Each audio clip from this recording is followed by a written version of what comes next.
Welcome everyone to another episode of Modern Wong Chat, where I get to deep dive and have some long conversation with my friends from different industry. And tonight we have the amazing Pamela Horton. I'm gonna bring her on and let's talk. All right, welcome, Pam. Yo!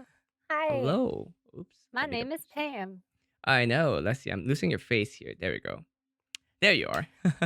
I didn't have a face for a little bit, and I was a little concerned, and now it's there.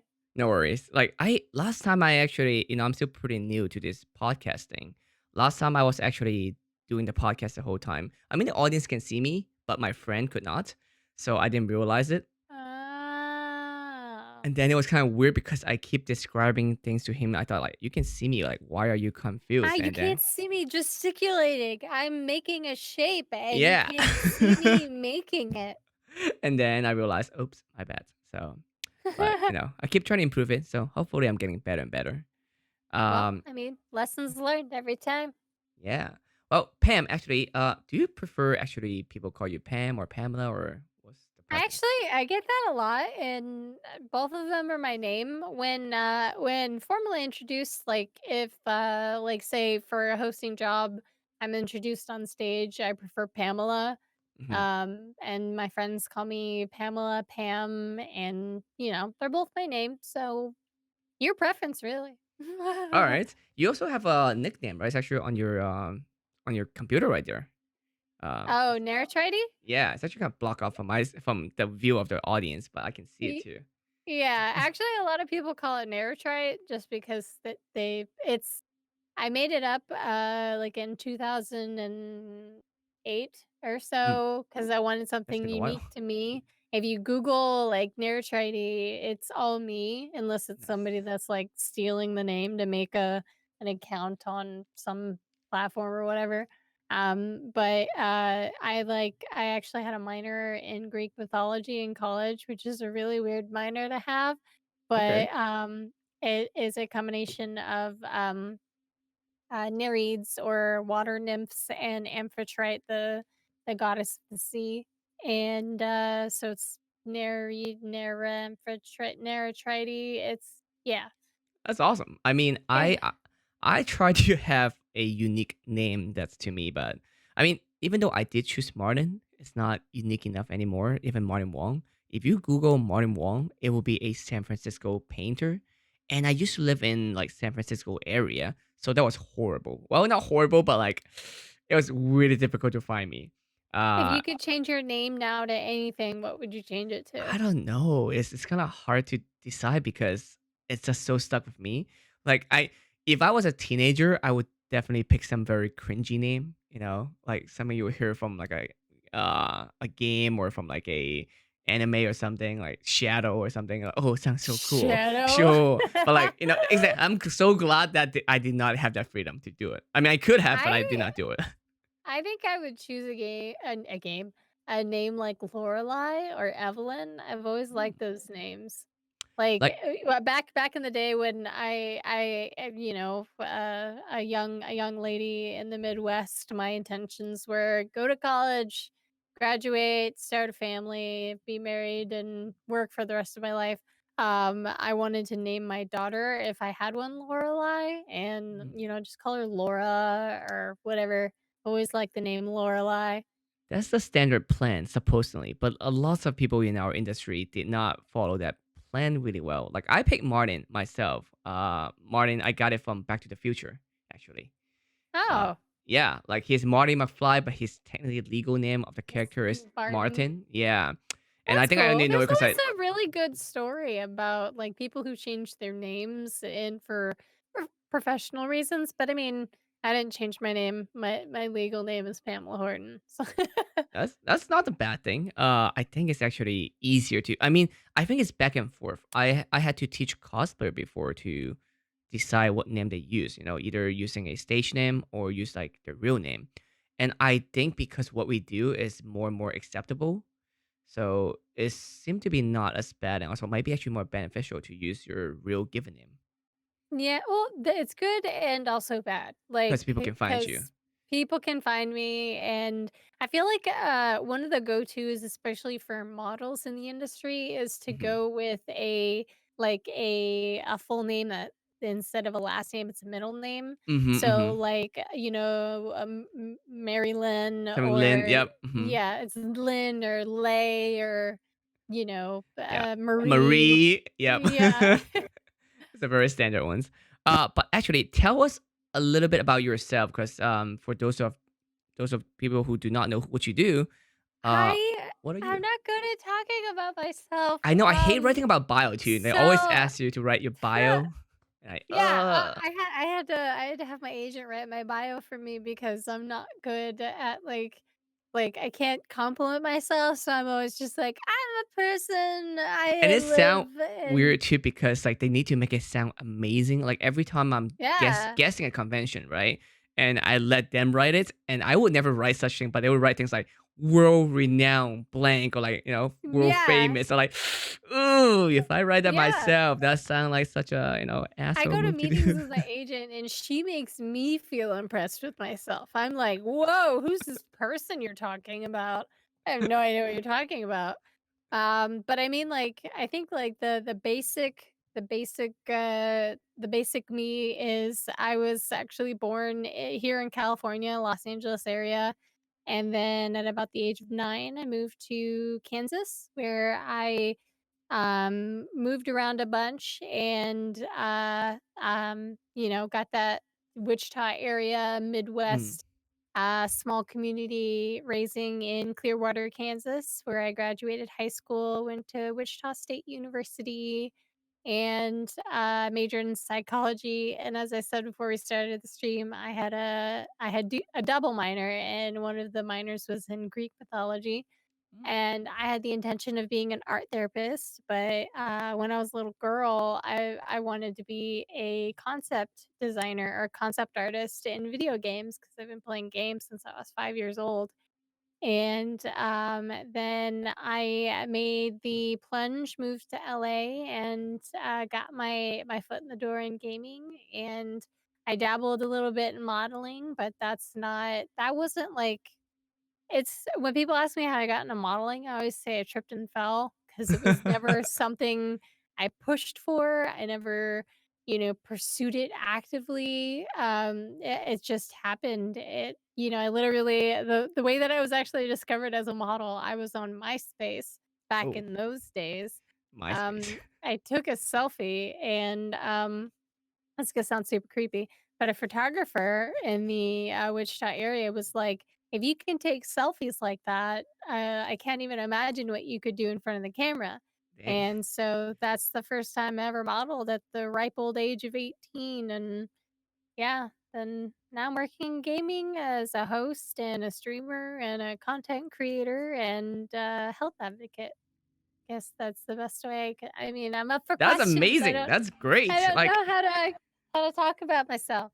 no, but that's just amazing. Tony said to not forget I have cats. You I have have a cat. cats. I'm a crazy cat lady. I have 3 cats named Moose, Squirrel, and Turtle. Today, I was stuck in my house. Well, not stuck, but, kind of forced myself to stuck in the Everybody's stuck house. in their house. Yeah. So I have a camera, and there are cats in the house. So I got pictures of cats. Yeah, they actually look. Yeah, people love it, and I'm kind of mad because those pictures are doing so much better than my other photos. Yeah. Yeah, so, when I do charity streams or, promoted streams, a lot of companies and, Facebook and Twitch have learned to promote my cat cam instead of me because I actually have in OBS, I have, cat cam full screen, but me in the game as cat cam, and wouldn't the cat then move around? Like, how? well, yeah, it's on a here, I'll show you. It's a camera that it's just a little, Mhm. little Logitech camera, but it's on a really long cable. So wherever the cats are, I can move the Mm. camera around, and people love it. They love it. They're down for the cats. The down for the cat cam. So I realized that with an Android phone, I actually tried it before. I can actually do a live stream cat stream or any kind of stream with my professional camera, like moving with it. like technically it's doable. Oh, yeah, yeah. Yeah, It's even I mean, I think I told you just one about cut. how I have a Sony, Mhm. A7R II as my main camera, Mhm. and, I mean, it's very, very stationary, but the Yeah. Logitech is mobile. I can do it as a mobile stream. So Yeah. that's so maybe I'll do a cat stream sometime. I'm not sure where the cats are right now, but maybe someday. Usually, the best way to do it is have a like, their favorite Snack, thing, like, food. Oh, the like, toy? their t no, actually, something for them to lay on, for them to Mm. loaf on, and then Mhm. set up a USB extension cable to be able to reach to wherever they are, and Mhm. then just have a section of the stream dedicated to a cat, and your numbers will, like, just like That's the thing. Like, maybe I should switch from being a professional portrait photographer to be. I'm a professional pet photographer now, specifically cat. cats. Cats. You would do so well on the internet. I would be so mad. Like there are so many popular cat Instagram accounts that I've seen, and it's like, what am I doing in my life, man? Like, I should just get cats. The thing I love and hate about cat Instagrams though is that a lot of people like steal cat photos and then Mhm. don't credit the actual owners, the people that took the Mm. photos. And like I'm sure you as a photographer understand these feels like people Mhm. stealing photos and not giving you Always. credit. And so when an artist or like a kitty mommy or daddy doesn't get credit for, like, their cat being silly or cute on the internet. Mhm. I it makes me so mad. But yeah, there's few cats that I kind of see on the internet. I'm like, oh, I know who they are, and I see them on Instagram. It's like, oh, they're famous cats, and they have merch and everything. Like they're better influencer than a lot of my friends. Yeah, It's ridiculous. I actually when I have like, a on-camera voice and my cat Moose hears it, and he, like, comes in and he's like, "Hey, I wanna be on camera," and he, like, makes a fuss, and he comes up into my lap, and he wants to be seen. He's probably at the door right now trying to get in to So, my office. just talking to someone. I must go watch. I Yeah, must be in it too. I need to be seen is what Moose Cat Moose. says. He's my best friend in cat form, so Good. he gets what he wants. So you said you also like went to school in Kansas for a while. Mhm. First of all, when you moved from here to Kansas, do you have to change your accents? Like, cause is the Midwest accents a little bit different? Well, I've actually I tried really hard to not. They're actually the only accent that's ever stuck on me is I was engaged to this guy who was from Wisconsin, Mm. and sometimes you'll hear a little bit of a Wisconsin accent come out of me even though I've only been there 3 times. He kinda had a little bit of a Wisconsin accent, but, like, yeah, sometimes I'll, like, "Oh, yeah, I have a missed call from my mom," and you Mom. just little things like that, like, "Oh my god, I went to the store and I just couldn't stop," just that's the only accent although I've had some people say that they hear, "You're from the Midwest," and I'm like, "How can you tell?" Mm. 'Cause It's but not I it's not can like Canadian accents where you can really hear it or some other yeah, or more, of yeah. course, obvious ones, but I feel like but I've been exposed to a lot of dialects, so I feel like I can pretend really well. That's why I like to there's this weird thing I like to do, don't judge me, but when I'm on, like, planes or, you know that you're never gonna see this person again in your life, uh-huh. like, test your improvisational skills by, 1, doing an accent, pretending to be something completely different than what you are, like, Mhm. different name, everything, like, it's, like, kinda deceitful, but it's also kind of fun It's good practice. because yeah, it's I've had a lot of great plane, flights because, there's always the people that wanna keep to themselves, and then there's the people that really, really, really wanna talk to Oh, yeah. you, and then I just have fun. It's a good time. I feel like if I do that, I will do it and then I'll fall asleep and I wake up, I'll forget about it, and they'll be so confused.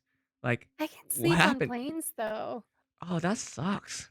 I know. I don't even wanna talk about why I can't sleep on planes, but it's really weird, and I've never been able to sleep on planes comfortably. And, You have to travel a so lot too, like me, yeah, we go to events a yeah. lot. Oh, not anymore, but Mhm. still, we had to before. And oh, I'm luckily I got very good at sleeping on plane, like a sleeping mask, earplugs, or headphones. Done. Good Pass for out. you. Oh, Like, instantly fall asleep. Yeah. I can't. I have to, like, plan for being awake, and then, like, going to other countries and stuff like that is Oh, especially 13 hard hours, right? because can't I have the hardest time sleeping unless I'm in, like, first class, which I've never done. Which I need a Tranquilizer. full out bed. I need a bed. I need to lay down. At least I am not having. I was feared that if get so good at falling asleep on the plane, I would have to have like create the same environment sleeping at home. White noise and Yeah. shakiness. Good thing I didn't have to do that, but yeah. So, well, Noise canceling headphones. yeah. Well, I had actually this is not a promotion, but I got the AirPod Pro, the Apple ones. They're actually pretty good. I had the Sony Like the one. the noise canceling ones? Yeah, the new one they have noise canceling with it. It's not. I mean, it's not Hashtag not an ad. not an ad. It's like the because everything has to be sponsored now. It's a hashtag, not sponsor. But yeah, no, I mean, of course, it's not gonna be as perfect as the noise canceling over the ear headphones like this kind, like the shape of it.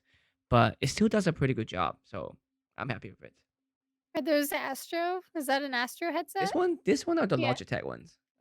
But it's the same Ah. family now, right? Because Logitech Yeah. own Astro, they own Blue, they own Streamlabs. It's actually Yeah. everything I'm using right now. So again, not sponsored, but everything I'm using here right now, the webcam that talking to you, like yeah, and even like that, I have the same Zelda one, the one that behind you, the Nintendo Uh Zelda headphones, Astro. yeah. Yeah, yeah, Yeah, yeah. That's why the shape of your headphones was why I asked. yeah. I was like, the chat can just barely see the headphones, but they're Mhm. actually, they're, eh, they're actually in Oh, use. cool. My boyfriend has a desk right next to mine, and he actually, on most of my streams, he there's a microphone we have set up for him. He doesn't like to be on camera, but he likes to talk Charming. or contribute, so we have a microphone set up for him, so he has headphones for what he's doing and what he's got going on. Nice. Yeah, no, I have that pair. It's totally new. I think I should give it out or something. I have so many different stuff that I get from events or companies. Give Uh, a sorry, I'm losing you for a second. Yeah, so yeah, maybe I'll do some giveaway or something. But one problem is that for people like us is that we cannot enter giveaways, or at least I try not to, because enter giveaways? yeah, because I work with so many companies, so I feel like I'm not allowed to win regardless.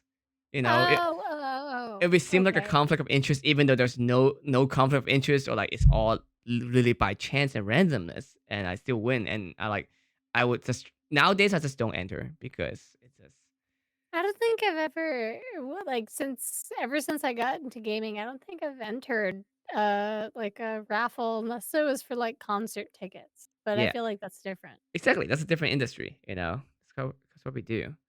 But no, tell me more about then gaming and hosting. How is that like? Like, Well, it actually, like, again, another situation where I kinda tripped and fell into it. It was a stepping stone to get in to do what I wanted to do, which was, get into game development and, again, art or, community or PR.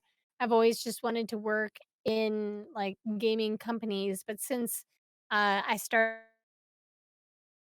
gaming, I learned really quickly how complicated and some companies don't take very good care of their employees, and I mm, learned that the hard way. There's a couple big companies that have burned me hardcore, and not just like one or two or three times, like 11 oh times. god, And so I just I don't think I could get into dev anytime soon. maybe But start your own little game dev company. oh, that sounds even more stressful than joining a company that's already established.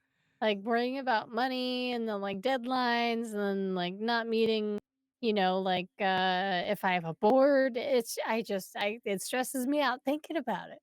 Uh, But as far as hosting, I mean, I one of the things that I love and one of the reasons that I studied art therapy in college is I love people. I love meeting people, I love talking to people. I like cheering people up and making people feel good about themselves because I feel like we live in a world now where a lot of people just tear each other down. Like that's the default, especially here in LA where it's like the mhm, me first mentality. And so one of my favorite ways to host is event hosting. I like to like I can do studio hosting, I can do teleprompter, I can do live feed, I could do all that stuff, but mhm. where I thrive is at events, on the floor, like live or, doing segments with unscripted interviews. Like I think that's my favorite, especially game devs who are super excited about their game releases.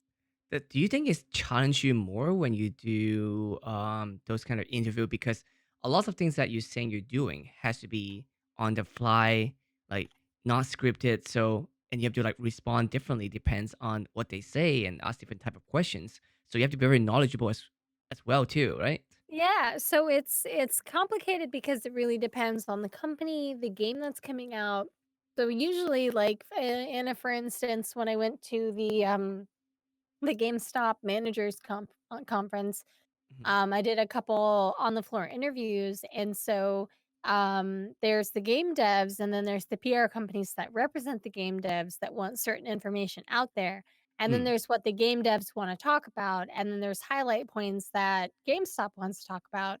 So I have to remember all this while on the floor, but also keeping it kind of fluid so it seems more like a mm, conversation instead of like a because, like, if you watch, mm, mm, interviews, you feel, like, the hard turn where it's like, "We're talking about mechanics. Oh, let's talk about, online, such and such." Like, it's a uh-huh, hard turn instead mhm, of a smooth. gradual, smooth transition into topics that are Interesting. relevant. Uh-huh. Nice, like, working on the segues in a social way, I feel like is and plus, I think if I had a superpower as a host, I Uh-huh. think that, a lot of devs are very, like, closed, they're introverted, Mhm. they don't know what to They like say. making games. That's what they want, but not Yeah, they talking to they want people. yeah, exactly. They're like, most of the time, like, half of the time, I'm not even kidding, the people that I interview are like, "I had no idea I was going on camera, uh, I don't know what to say," and then they get, like, Uh-huh. really stressed out, and, like, sometimes we have to do multiple takes because 'cause they're like, "What do I have to say? Oh," like, they get really stressed Mm, out, but I like making a comfortable environment where it's like, "No, no, no, don't worry about it," like, say it how you would mm, explain it to, a fan or, say, you're talking to your friends, like, mm. talk about the things you're most excited about, and, yeah, I like making that environment and, I'll this be my only brag, I usually do it in 1 take, like, Nice. most interviews I do in 1 take. So, you do hosting with, GameStop. Do you still do that, or was it Mhm. previous? Okay, so Yeah. There's like, especially with E3 being canceled, that's the mm, biggest event that I do for them. But I still do. I'm in talks with them and working on, how we're gonna, go and do stuff from here. But I've done hosting for Nvidia, Razer, Blizzard, Nintendo. Like all over the I've place. Yeah. all over the place. Like So for the GameStop stuff, where do they go on? Is the website or the TV in the store, or like where are they?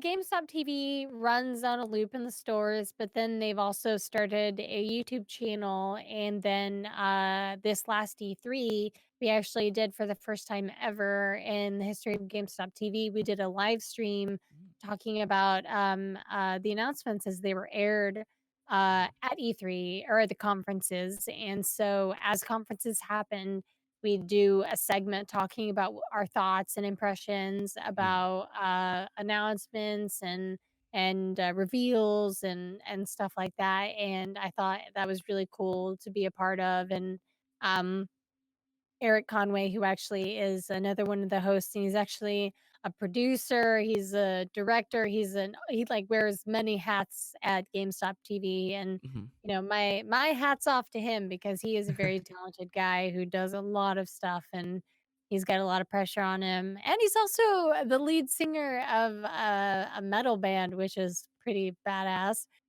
How can he do but so many things? I know, right? He's so cool. But I got to host that with him and it was really fun. It was a lot of fun. It was 2 like 14-hour days, but it was Oh god. amazing. I loved it. I had so much fun because it wasn't like talking to devs and Mhm. PR people telling me like, "Well, we need to You have talk to about say this this and point.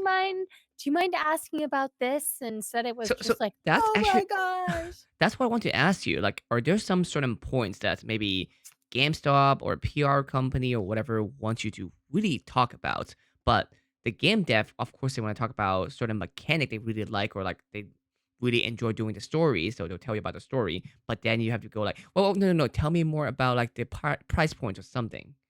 That's where editing comes into play, Mm, because, I want them to talk about what they talk about, and if it's tangible footage, if it's something that's relevant that can be used, it will be put in, but there are the things the dev wants to talk about. PR people, like, it depends on, what's the biggest appeal to this game? They wanna talk about that. Like, mm, "Oh, let's talk about the cross-platform integration that's coming out mm, such and mm, such date. Like, let's hit on that." And then they want me to ask the dev about that, and then the dev is like, "Cross-platform goes live on this date." And then, he's obviously not excited about that aspect. He and or people, she yeah, people is don't not as realize excited about that. sometimes that like it's not just one game developer, there's multiple in a company. And Yeah. it sucks when they're being put on the spot answering question of things that they might not know for sure. Like, oh, when's it coming out? It's like A lot of the time it's 5th creative March? directors, art directors, Mhm. so they know a lot of the stuff about the game, which is why they get put in front of the camera Mm, because they know a lot about the game. But the PR people are like usually most gaming companies, development companies have a separate company that runs their PR mm, manages their like influencer teams, their media teams. Like for instance, the company Golan runs PR for Nintendo. mm, mm. So they're aware of the goings on and the things that are going to come out and to prepare and help get the word out there, but they're not there behind the scenes developing the game. Yep. So They it's just know other harder. facts too, kind of. Yeah. Yeah. So they're like, they see, base points where they're Mhm. like, "Oh, that's Oh a yeah. selling point. We need to talk about It's that." the difference And the between a car salesman and the car mechanic or people who build a car. Yeah. Yeah. Yeah, it's actually kind of funny talking to PR. A lot of PR agents, don't get me wrong, love video games, play video games, but then there's like another half of them that are just PR Mhm. people that got into gaming because of availability of jobs and things like Mhm. that, which is great. But their lack of enthusiasm and sometimes lack of knowledge makes for weird interviews that we have to cut around. Mm, mm, It's a complicated process, but at the end of the day, I have a lot of fun, and the companies that I've worked for have been amazing. I don't think I've had very many bad experiences with great. companies that I've hosted for. It's been great. I mean, you do such a great job. So I have seen you both on stage, off stage, and just regardless, like a lot of energy. And how long have you been? I mean, actively working in the gaming space then? I since 2011, it's almost 10 years now. Wow. Yeah, I mean, to me, it doesn't feel that long just because of how long I've been a gamer. Hmm. But yeah, 10 years. I remember. I remember my first interview and how nervous I was, and then once I was done, I was like, "Wow, that was that was actually not that bad. Okay, I think I got this." And then, yeah, there were some changes made, and like there's a whole that's a whole nother story. But Is I've it always, is it harder huh? to get into gaming now, or is it easier, you think? I think the ease of getting into gaming as a streamer or content creator is easier, but when it comes to hosting, especially as a woman, I'm often sick, and I'm in my 30s, and there are younger women, and it sucks, but it is a fact of the environment and entertainment culture in general, Mhm, where I don't look feminine enough for some companies, so I don't get hired.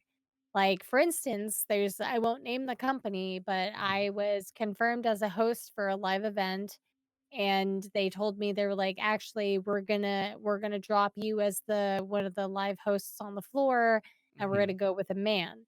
But mhm. instead, they went with another woman who had longer hair and looked more feminine I had because a friend that had the same situation, and that's not and they both look feminine, but the difference is the other one is blonde, and that was it. yeah, I was like, "What?" it and actually, the crazy thing is, like, a lot of my I lost a lot of followers when I cut off my hair, Huh. because they followed the model, not the gamer. Mm, A lot of people stuck through because they enjoyed my personality, they enjoyed my zest for life, but, like, people stereotype me as a lesbian, and, I used to when I had long hair, I didn't even wear makeup. Like, I didn't learn how to wear makeup until I was, like, 29, so, like, 3 years ago. And, when I'd go to Las Vegas, there was not a single time, and this is for work, I went to Las Vegas. It wasn't like I went for fun. mhm. I didn't go for fun until after I cut my hair off, but I'd go to these events, and the most disgusting things would happen to me because, when in Vegas, Mhm. or what happens in Vegas. And like the first time that I went there with my hair short, nobody messed with me. Like, I am not seen as the ideal, like, hot girl, and Mm. so guys leave me alone, and that's kind of why I've kept my hair short. But it's left a lasting mark on my hosting career because I'm just not pretty enough to be a host for certain companies, despite my personality, despite my, Knowledge. my experiences and my talents. And I have a lot of skills to bring to the table, but that doesn't matter because I'm not pretty enough for their standards, Do which you is, still get questioned a lot about your gaming skill and knowledge? yes, all the time, Do you all think the time. how far are we away from that happening from women in gaming? It Are you happens. is it in our It lifetime? Like, in our lifetime, we're like, "Okay, maybe in the next 5 years," or, like, we're talking about, like, no, like, it has to be, like, next generation, 15, 20 years more? I think I think I got taken more seriously when I cut off my hair, for starters, because it was, like, again, more feminine looking meant no. But also too, like, I've seen the stereotype. I knew models who were like, "Oh my god, yeah, I play video games too." And I'm like, "Oh, what do you play?" Like, I'm, like, seriously looking for Mhm, some, like, "I wanna relate. Yeah, let's talk mhm. games. I'm excited." She's like, I like to play Call of Duty." And I'm like, "Which one?" She's like, "Yeah, like the most recent Call of Duty." And I'm like, "You like video games, but you can't name the most recent Call of Duty." The one that you're And she's playing right like, now? "Oh, and I love Mario. I love Mario, like Mhm. plumber Mario, you know what I'm talking about?" And I'm like, "Wait, which Mario are you playing?" She's like, like Nintendo Mario." And I'm like, "Ugh." There's a reason that stereotype Mm. exists. It sucks, but yeah, especially in LA and entertainment, there's a lot of women that wanna be, and men, not to Mhm. stereotype against women, but there's a lot of people in the industry that wanna tell you what you wanna hear so that they'll be picked up for roles, or they'll be discovered or picked up by an agent or And it signed to worked a though, that's the contract. problem too, because it's push and pull, right? There are people who has to pretend because then some companies like, oh yeah, they play games and they're hot. Yeah, let's just have her on the show. Yeah, no, I had, there was a couple instances, when I did a couple, interviews, with me as the interviewee instead of the interviewer, Uh-huh. for, like, a couple magazines and online publications where, like, they found out that I was a model who was also a gamer, and they were Mhm. like, "Oh, this is rich. Hold on." I mean, like, not that I doubt that you're a gamer or anything, but do you mind if I ask you a couple questions? And I'm like, "About what?" And they're like, kind of like a quiz. I'm like, "Are you serious? Like, Mm. you're gonna quiz me on gaming? Like, what is this?" And they asked me about Pac-Man and asteroids and, name 3 gaming systems, and I felt, like, sincerely offended that, Mhm. like, I wasn't taken seriously because I was a model.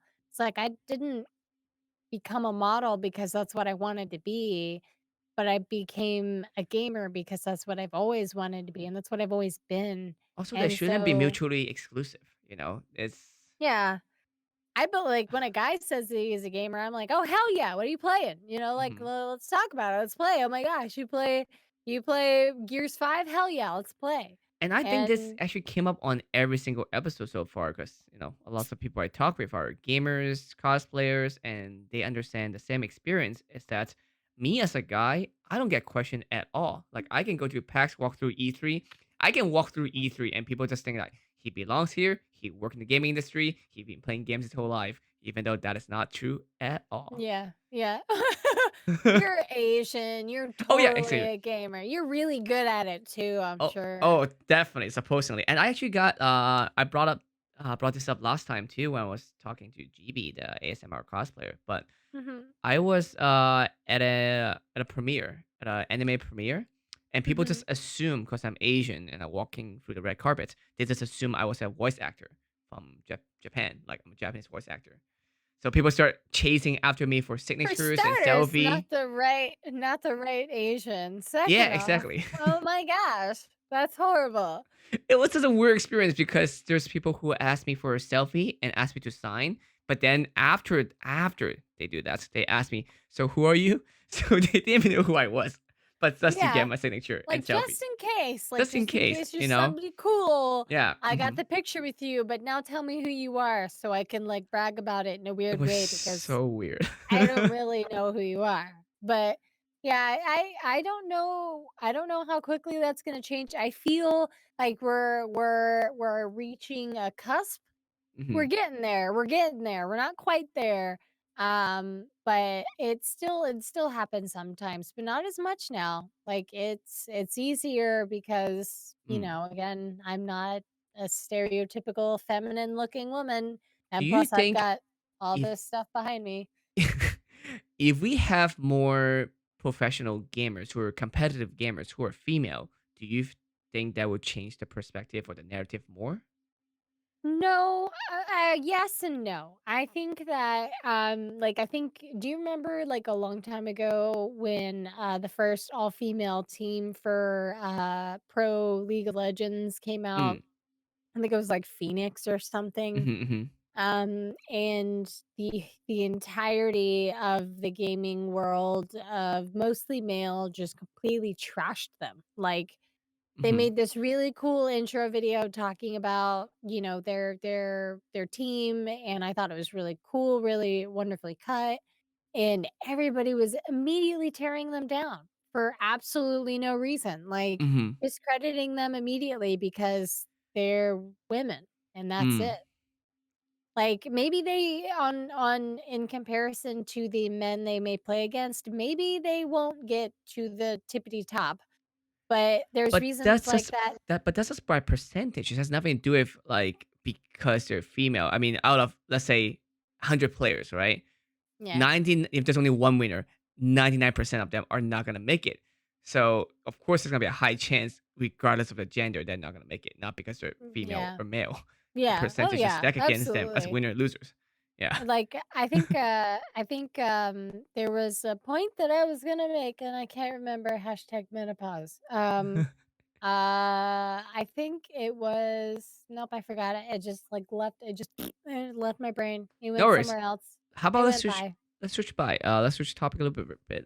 You Okay. said you're a health advocate, and of course, now we're talking Oh. about health issue now. You went through a lot of health issue. How is that How like much time do we we have have? as much time as you want, but Oh my give us a little bit gosh. about like how are you right now, by the way, and Um, how were you? I so right now I have a I technically have 5 surgeries coming up at the end of April, and, Do you get a I'm stamp super card by this point? By this, like you keep do I going. get Yes, sir. yeah, You should like I got for every 5th surgery, you get you the get one 6th free. one free. No, but I'm really close with the team that takes care of me, Mm, and they trust me because, a lot of times it's the job of people who work in the ER to, try to gauge if someone's trying to just get pain meds. But my medical team, like, they know anytime I say something's wrong, mm, something is wrong. There has never been a time that I've stayed at the hospital or gone to the ER where something wasn't incredibly wrong.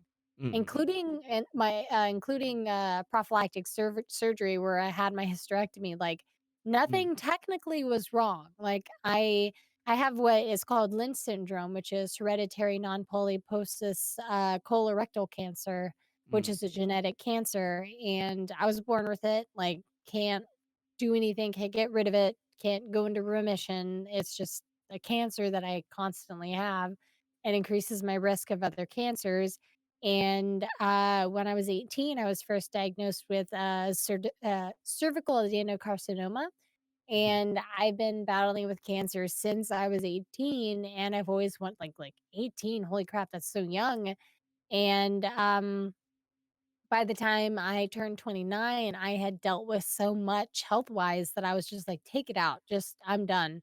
Like, I don't wanna have kids. I don't wanna pass on this gene thing, and, like, people are talking about, like, IVF and, like, fertilizing eggs and then picking the ones that are, like, genetically viable, and I'm like, mm, "No. If I conceive a child, I will bring it to life. I don't it feels mm, gross, like, creating life and then picking and choosing which of my children I'm gonna have, like, that feels gross. Anyways, that's mm, something that I personally feel. But I had this prophylactic hysterectomy, and that was, like, a real turning point. From that point on, I had not only did the pathology after that hysterectomy, which for those who don't know what a hysterectomy is, it's when they remove your uterus. For me, I had a total hysterectomy, which is where they removed the uterus and the cervix, and they also took my fallopian tubes, but they left my ovaries. And it was a turning point because um, one, they found cancer in my uterus in the pathology afterwards. Two, I kept growing masses on my ovaries, and they kept twisting and getting torsed. And it was actually the 3rd of July in 2018, I think. It was after I'd had my hysterectomy, and um remember, like, this gradual pain building up, and I thought it was gas. That's how it felt. Like, I was like, "Oh, man, this is bad gas." Kept taking some Gas X and, like, hoping it would go away, and I actually took motorcycle training course, like, while I was having this pain, and eventually got to the point where I was like, "This I can't tolerate this anymore. It's not getting any better. I'm gonna go to the ER." And I went to ER in Burbank, and they did one CT scan and diagnosed me with stage 4 ovarian cancer and told me that they didn't have any oncologists on staff until the 5th and did no further tests. And what had actually happened was that I did have a mass on my ovary, and it had torsed, but it had torsed, and without fixing it, like, it died. It died inside of me. So, went to a new doctor, got went rushed into emergency surgery, got it fixed, and we were like, "Let's try to save the other ovary," and it ended up getting torsed 4 times, almost torsed a 5th time. I just kept growing masses on my ovary, and so eventually, actually January of last year, I was like, "Just take it out, just take it out." So now I'm menopausal, and, because of all the stuff that I've been through and I'm continuing to go through, I am a advocate for the Gilda Radner Cancer Research Foundation, which helps. I give them basically my blood every year to help with cancer research, and it's actually because of that I have Mm, two mutations in my genes, and one of them they were like, "We don't know what that does," and then the other one they were like, "That's Lynch syndrome." mm, Because of the research that has been compiled in the last year, they found that my second mutation is actually also linked to Lynch syndrome, which puts me at like 100% risk for developing cancer again. So, it's just like it's it's not if, it's when, and just being vigilant and watching out for it, and it's not just, my lady bit's cancer, it is now, like, colon cancer, nervous cancer, like, mm, skin cancer, bone marrow cancer, like, it's like a laundry list of 30 different cancers that I could get that we're screening for. So, I try really hard to advocate for, personal wellness and, like understanding your body and getting tested, like, a lot of people have done 23andMe and a lot of people don't wanna do 23andMe, but mhm, there's, this, genetic testing, not program, company called Color that mhm, actually will test your genome to see if you have any mutations, to see if you're liable for early onset Alzheimer's or, macular mhm, degeneration and cancers of various kinds, like the BRCA genes, or in my case, Lynch syndrome. mhm, And so, because there aren't as many people who vocalize about Lynch syndrome and genetic wellness, I told both the cancer center at Samuel Ocean Cancer Center at Cedar Sinai and the Gilda Radner Foundation that if they needed me to help advocate or speak at any seminars, that I would. Actually, this last year at VidCon, instead of I felt like a lot of the other influencers and YouTubers that were up there talking, they're like, the way to become like really cool and like live, just like flow with the breeze. And I go up there and I'm crying, talking about how you should get tested and with cancer, you know, mhm, it's important that I use my platform to spread positivity and health and wellness and to be an influencer, to be a good influence and to not use it selfishly, which is, not the case with a lot of other people. mm. Dang, that is a tough journey. Yeah, I Like, know. I I don't know, I feel like if I were so at what age did you first so it's been going on for a while, but at which age was it first this all started? I got my first diagnosis at 18. I got my Lynch syndrome diagnosis in 2015, whatever Uh-huh, age that makes me. Math, can't do it. But so, my sister actually she also had cervical cancer, the same kind too.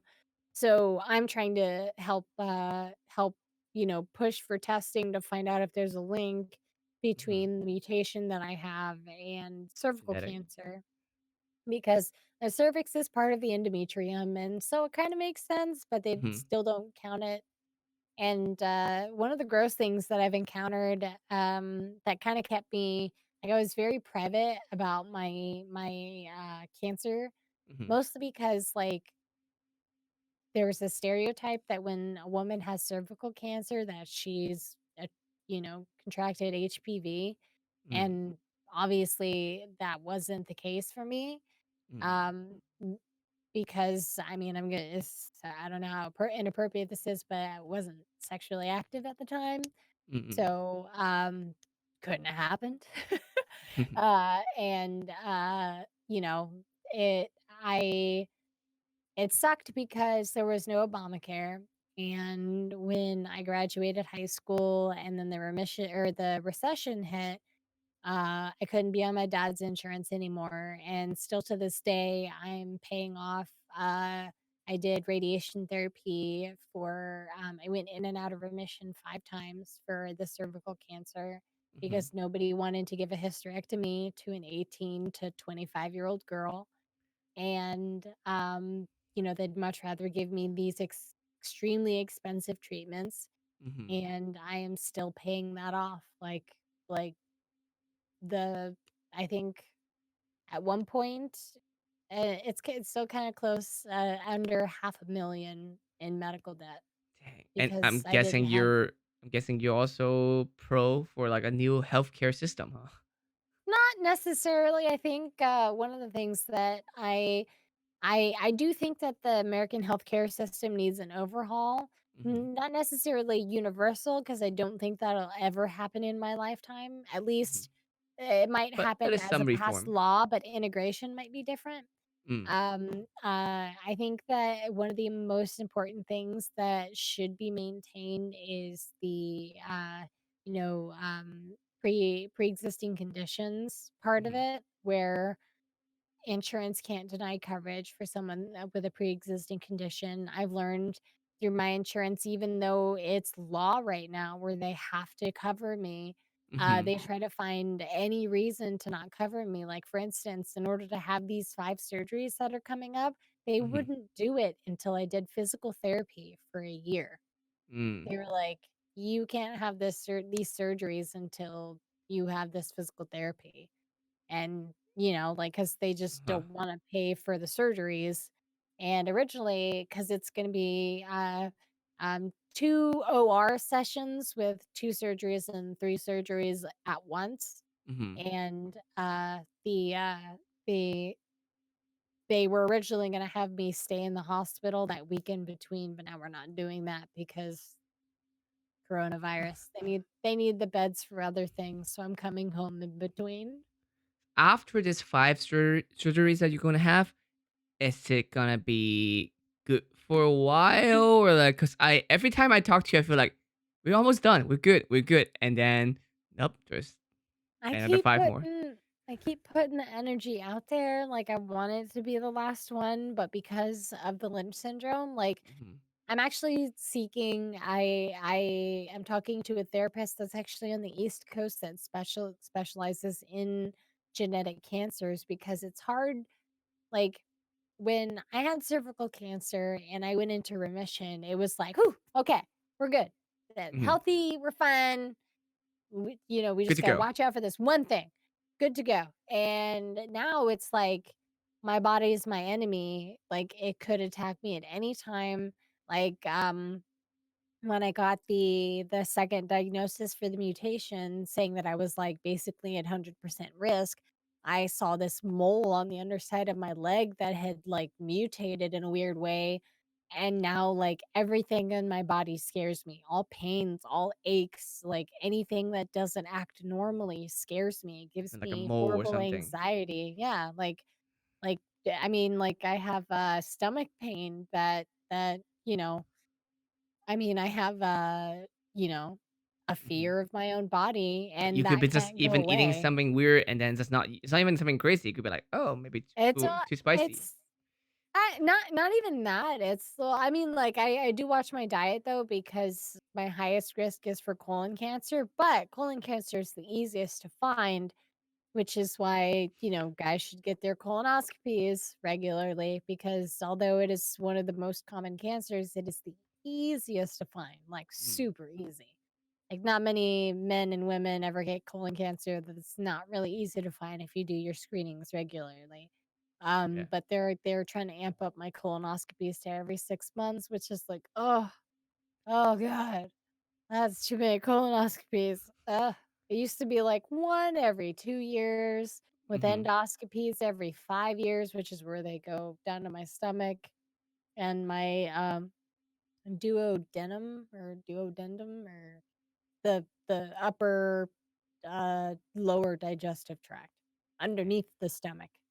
But yeah, so it's tough psychologically because it's always weighing on me. Like I want to be positive and I want to be happy, Uh-huh. but I this is never going away. I can't just magically not have Lynch syndrome anymore. So, At certain points, have you ever had that scary thought about giving up? um not Or giving up or because just make like you feel life is more precious so you treasure it even more, or at least.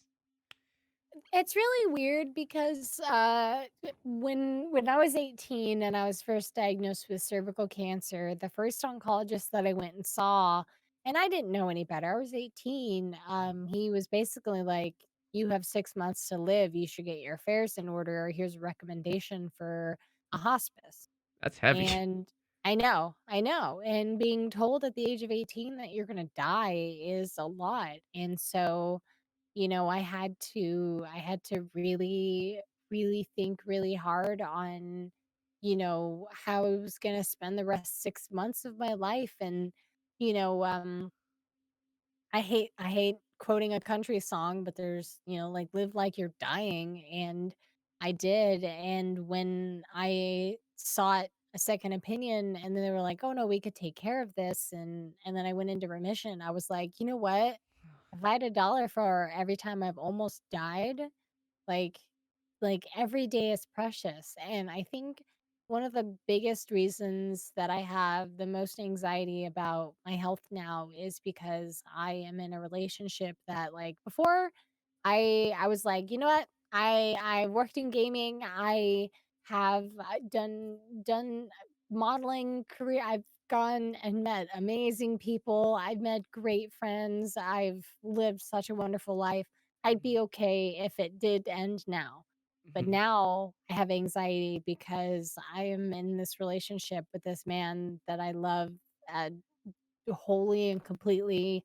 He is everything to me. And now the thing that terrifies me the most is that something's going to happen to me Mhm. and I'm going to hurt him by not being around anymore or having like cancer doesn't just hurt the people who have cancer. Cancer hurts their loved ones and the people around them. Like Mhm. everybody suffers with cancer and I don't want to do that. So, I think one of the things that gives me the most anxiety Mhm. you know, not being able to be with Jason. And it's such a it's a lot on the shoulder too. If you're not feeling well, or you have to go to the hospital, or anytime, and they can't do anything about it. Because it's your body. But at the same time, you don't want to put that stress on them, and in return, it stresses you too. So that's a Yeah. lot. Yeah. No, it's been a lot and that's why I've been kind of like on the radar, off the radar, mostly off the radar Mhm. because I mean, like people I've built this reputation as being this really positive and supportive person and I Mhm. am, but I've gone through so much including like a really rough previous relationship. Not like I've been in emotionally abusive relationships, but this one was Mhm. tough in a different way. And I think I'm still feeling PTSD from the health stuff and then the relationship and then like I'm still feeling those effects and talking to a therapist and trying to meditate and trying to get back into yoga and try to do like self-healing kind of stuff, but it's like a cement cloud that's just constantly on top of me, weighing down on my shoulders because it's never going to go away. It's not something I can get rid of and it's something that I'm always going to have to be like looking behind my shoulder like when's it going to Mhm. come? Where is it going to come from? And when it does come, how long am I going to have? Well, please try to stay as healthy as Yeah, you can. Uh, I'm trying. I really like your Instagram sometimes because I have seen you post very real side of you, and Yeah. and you talk about like being positive and all the stuff, and that is still positive to me. It's just that normally you see, everyone only posts about the good things that are happening in life, like, oh, I'm getting to travel, or like, oh, I got this new thing, or I buy a Yeah. new switch or something. But you posted your struggle and actually like how fragile we can be. Yeah. That's I life, think that not person, but one of the biggest examples that I feel that social media does is like obviously a lot of people, most people are on social media. So it's really easy. I mean, just socially, like to compare yourself to your neighbor or to your Mhm, coworker or to your siblings, and with social media, it makes it even harder for you to have a full, realization of your self-worth. mhm, And mhm. so I feel that a lot of people put out the best edited, like softened, highlighted, retouched versions of Beauty themselves cam. Mhm, and then yeah, exactly, and especially, like, people who are, public relationships, it's like everything's perfect, and then suddenly we are broken up, we've blocked each other, and everything's horrible. mhm, It's like I made a promise from the very beginning, from the moment I made my Instagram account, I was like, "I'm gonna be me, no company, no" like, if I have a contractual obligation that I have to do something, I'll do it, but I used to get in so many fights about what my representation was on my platforms, and I was like, "This is me. This is like this people comment on social." your stuff, or No, or like with companies. companies like Mm, agencies, companies that I worked for, and one company in particular. And like they wanted me to be a certain person and put a certain me out there. And I'm like, but that's not the real me. Like mm, it's one thing to go out there and model and, be published in magazines, and that's totally awesome, and that's an accolade that I'm very proud of, but when it comes to how I represent myself online, I'm gonna be real, because so many people aren't. So many people put a smile on their face. It's like, there's a comic once of this girl who's, like, taking a beautiful picture, but behind her, like, she lives in this barren apartment and everything's on fire, like, she's mhm. pretending everything's okay when it's not, and it's okay that things aren't It's okay. scary though. It's And scary to post about how you really are. Cause like two things, right? Like we like to see happy things. So when we put not just happy thing, you scared that people don't like it. And then also the second scary thing is that what if you post a real you, doesn't matter happy or not, and they really don't like it? Then that's really kind of affecting you very personally then. Well, I think what has separated that me from other people who make that switch is followers and people who consume content are used to a certain thing, Mhm, and when they see something different, they're like, whoa, whoa, whoa, like what's going on, like why is this happening, like why are you being like this? This isn't how you're supposed to be. This mm, isn't on brand for you. And, I made it very obvious that no company is ever going to make me not do derp faces. No company is ever going to make me not be silly and do dad jokes and, show my struggle, because like peaches and cream is not what life is, like, and one of the strongest and most greatest, bestest, wonderfulest things that you can do for yourself is understand who you are, like, study yourself, spend time for self-love. I know it sounds super, like, hippie-ish, but, like, if mhm, you understand who you are and where your boundaries are, like, nobody can make you cross a line that makes you uncomfortable, because too mhm, often now in this world we have people that are changing themselves because of others. Like, well, what do you want me to do? What do you want me to say? What should I do? These people don't like me. What if they don't like what I'm wearing? What if they like, who cares what they think? Like, live life for you, because at the end of the day,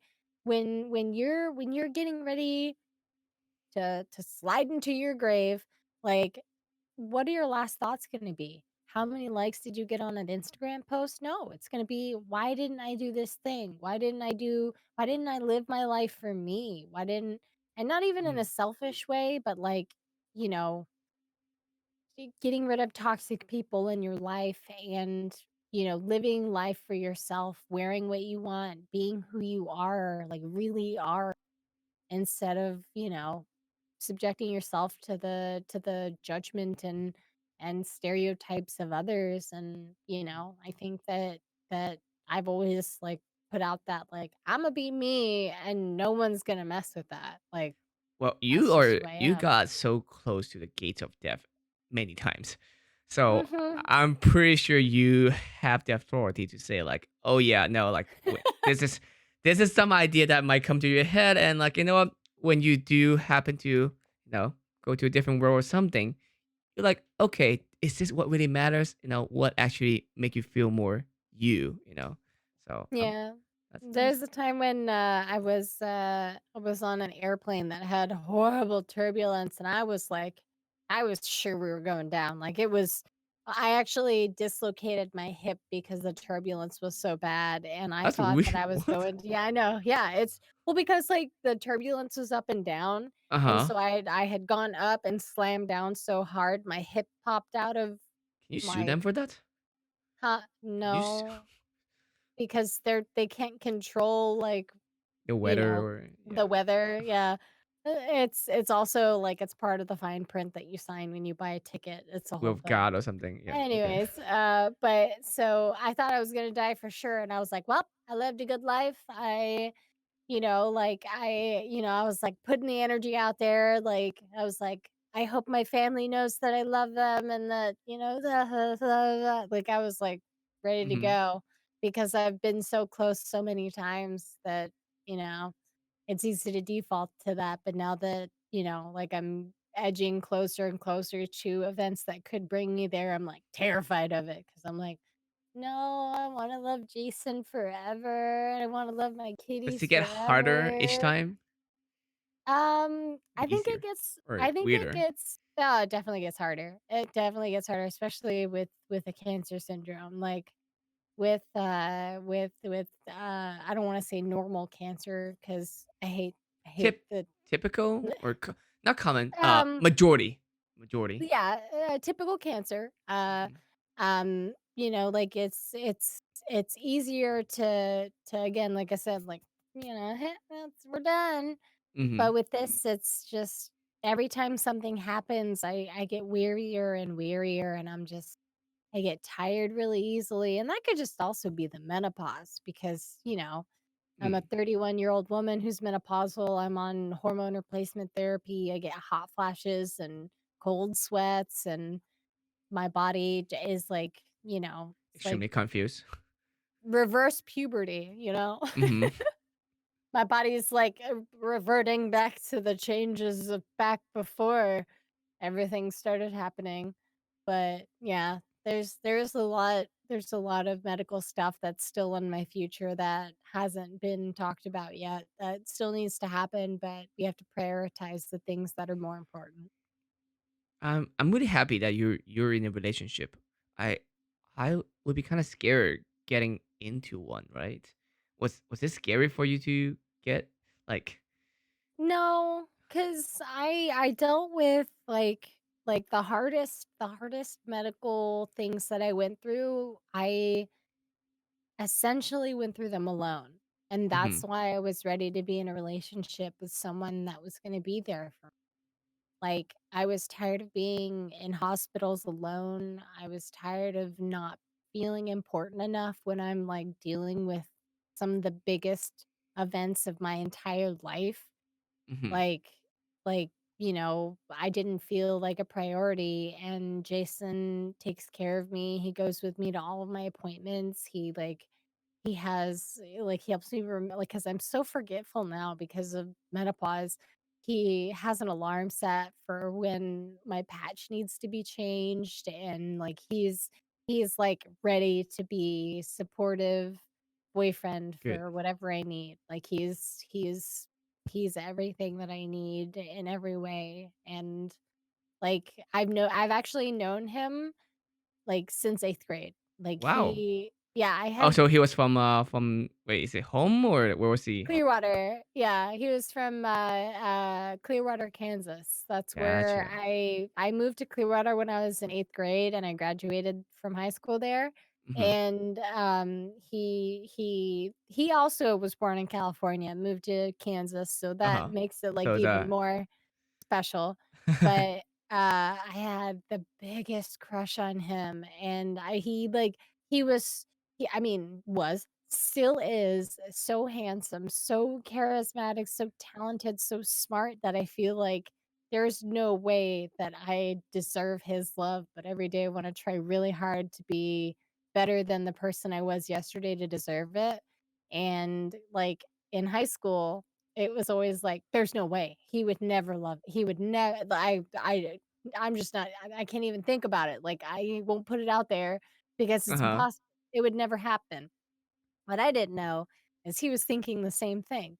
Like, But you're he Pamela Horton, you know how you're pretty, your I game should stuff. show you some of the pictures that I have from my yearbook. I wasn't very feminine. Again, I was my dad calls me his youngest son because I was a tomboy. I'm still a tomboy, but I learned how to do makeup because of hosting jobs, but like my senior picture is just cringy because I was just like I didn't even know it was senior picture day and I was like, and I just showed up and oh, I'm so embarrassed.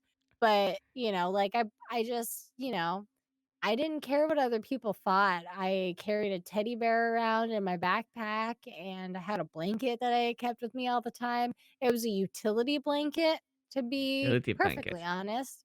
It was a utility blanket. It came in handy Batman. many times. Mhm. Yeah, utility blanket, Yeah, instead of a belt, of course.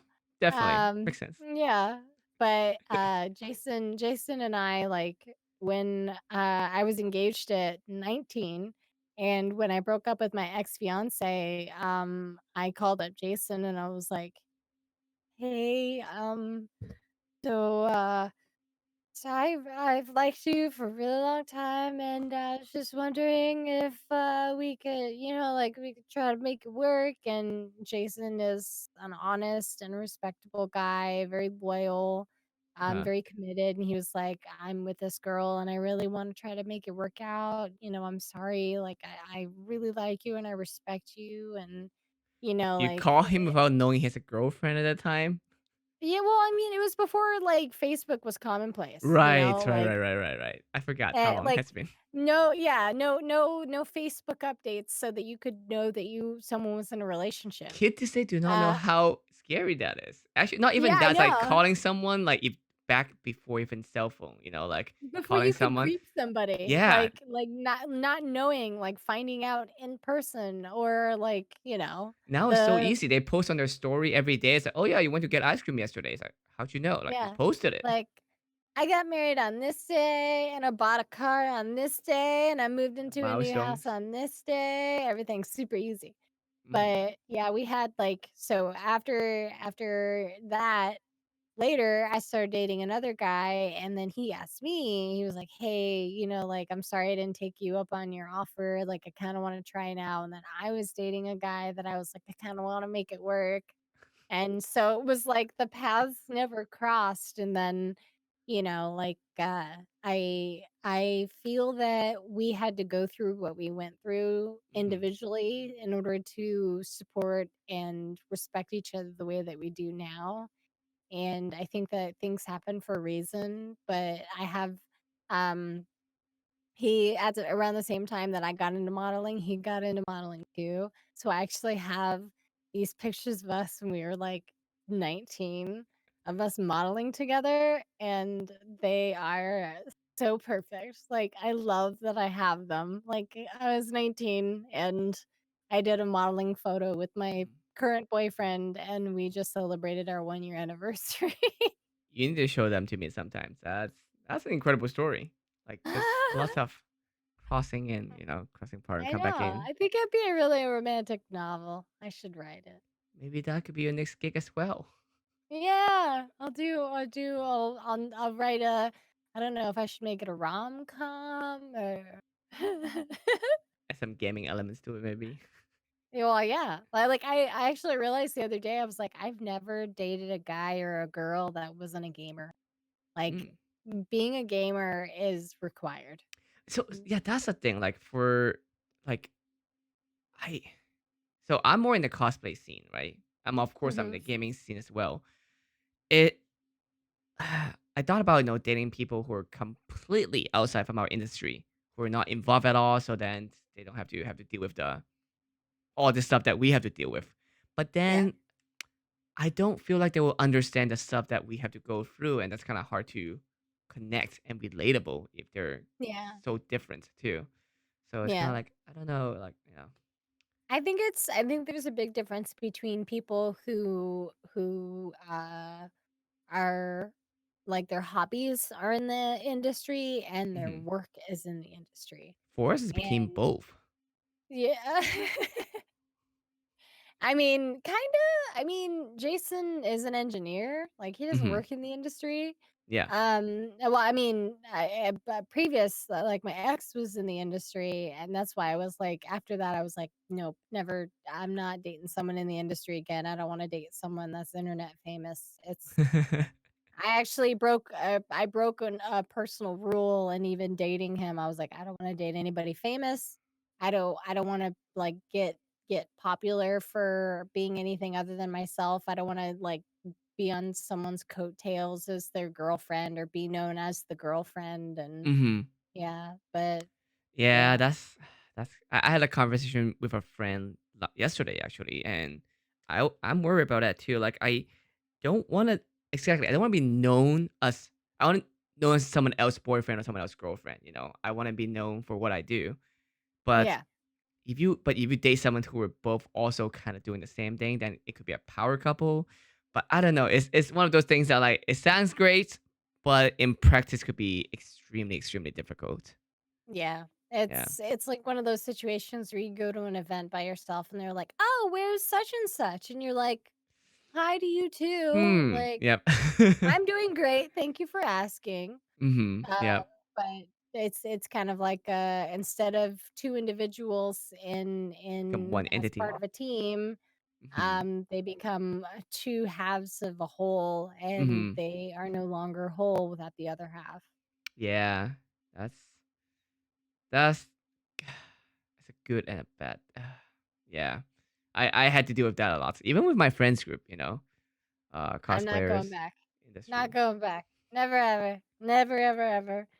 I learned I had the last 2 relationships that I've had, I was, like, talked into it. Like, it wasn't like, "Hey, that guy's really cute and funny. I like him. I wanna date him." It was Uh-huh. like I was like, "I think we should be friends." They're like, "No, I think we should date." And I'm like, "No, I think we should be friends." They're like, "No, we should date." And I was like, "Okay."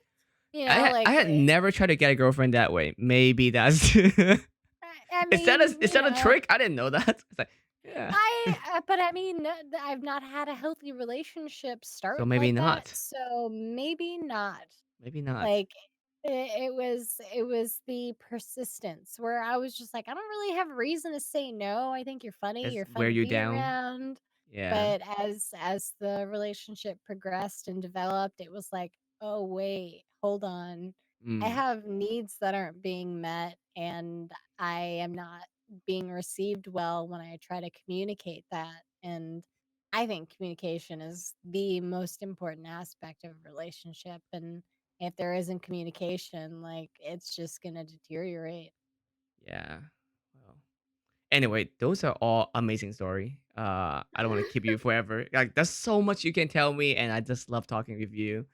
It's just, oh man, and standing next to you every time I feel like she's so strong. I feel like I'm motivated, but also feel weak at the same time. It's like, oh wow. No, don't like, I feel like a lot of people try to, like, they feel, uh they try to compare, and everybody's life experience is subjective. Like, Hmm. you are the best Martin, and I'm the best Pam, and you can't compare Martin to Pam because Martin's not Pam and Pam's not Martin. So, like, you've had your own struggles, and life is subjective. Like, don't downplay your experiences or what you've been through just because you don't think it's been as hard as what I've been through. Like, what might have been hard for me may have been easy for you, and what might have been hard for you might have been easy for me. So, I think that I that's something agree. that I wish to impart on people is don't compare yourself to other people, you know? And that's the same Life is for subjective. happiness and sadness. Just because someone is happy doesn't mean you can't be happy too. And same thing for sad. Yeah. Someone else sad doesn't mean you're not allowed to be sad as well. Because people always hear Yeah. comparisons like, oh, someone has it way worse than you. It's like, yes, they might be in Yeah. a worse Like there's situation, but doesn't there's half invalidate children in Africa kind of always. situation. Always. Yeah. But Mhm. no, like life is subjective and just analyze how your life is going on, how it's happening and set up small goals, long-term goals and just live life for you and, realize that life's not going to happen for you. You have to make it happen. Well, hopefully you can set a lot of long-term goals. And I wish next time I come visit you, it won't be at the hospital. I'm glad to hear it. Fingers crossed. All right. Where can people find you?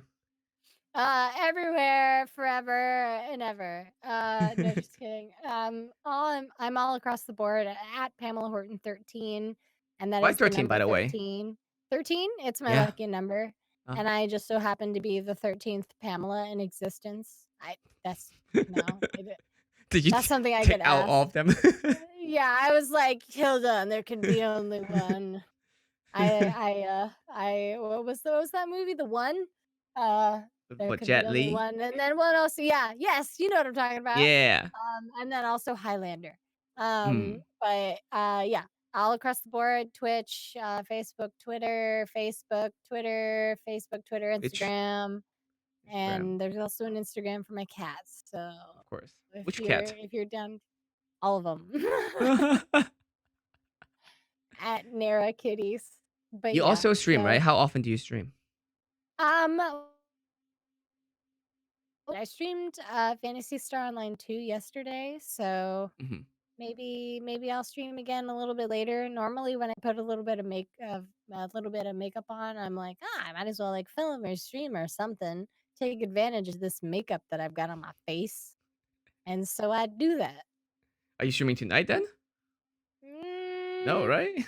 I should probably film. Like Yeah. I'm behind on footage, so I should probably film. Yeah, go do that. Well, thank you so much for being on the show, and Yeah. I'm glad you get to share your story. I had a great time. Hopefully, you had a great time too. Thank you So, for having me, Martin. I always like talking to you. You're a fun guy. thank you. Yeah. Well, everyone, thank you so much for joining. I will have a show again next Tuesday. But other than that, thanks for joining and following and everything. I'll see y'all later. Bye.